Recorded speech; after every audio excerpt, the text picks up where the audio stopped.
41 பேர் வந்து உயிரிழந்தது. அதாவது தமிழ்நாடு தலைகுனியை விடமாட்டேன்னு சொல்லிட்டு தலைகுனியை விட்டுட்டாரு தமிழ்நாடு முதலமைச்சர்னு சொல்லி எடப்பாடி பழனிசாமி விமர்சனம் பண்ணியிருக்காரு. நேற்று மதுரை உயர்நீதிமன்றத்தினுடைய நீதியரசர் செந்தில்குமார் என்ன சொல்லியிருக்கிறார் என்பது உங்களுக்கெல்லாம் தெரியும். அதிலிருந்து தமிழ்நாட்டை மாண்புமிகு தமிழ்நாடு முதலமைச்சர் எங்களுடைய தலைவர் தளபதி அவர்கள் தலைகுனியை விடவில்லை.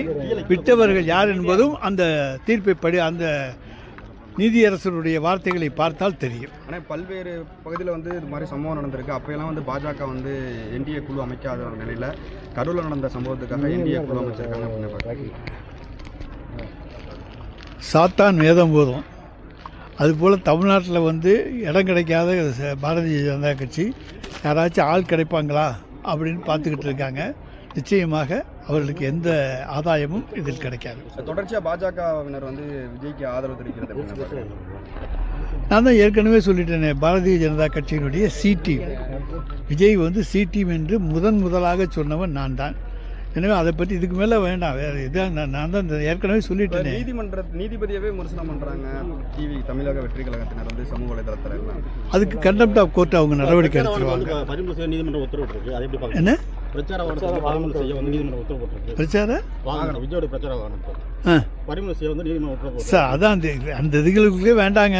விஜயை பற்றி நாங்கள் ரொம்ப கருத்து சொல்ல விரும்பவில்லை. நீதிமன்றம் சொன்னதை அதான் அது வந்து இப்போ பார்த்துக்குவாங்க. பொதுமக்களோட ஐயங்களை வந்து நீதிமன்றமே கேள்வியா கேட்டிருக்கு. மேல அதை எப்படி சார் பாக்குறீங்க? அது நீதிமன்றங்களே கேட்டிருக்கிறது என்று நீங்களே சொல்லிவிட்டீர்கள்.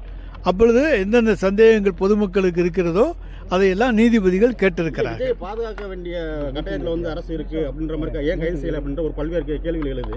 சார், நாங்கள் யாரையும் பாதுகாக்க வேண்டியதில்லை, யாரையும் அனாவசியமாக கைது செய்ய வேண்டியதில்லை. சட்டம் தன் கடமையை செய்யும். சார், இதை தவிர வேற இருந்தால் கேளுங்க, பதில் சொல்ல தயாராக இருக்கிறேன். இதுக்குள்ளே போய்கிட்டு இருந்தீங்கன்னா நாங்கள் பதில் சொல்ல தயாராக இல்லை. வேறு ஏதாவது கேள்விகள் இருந்தால் கேளுங்க.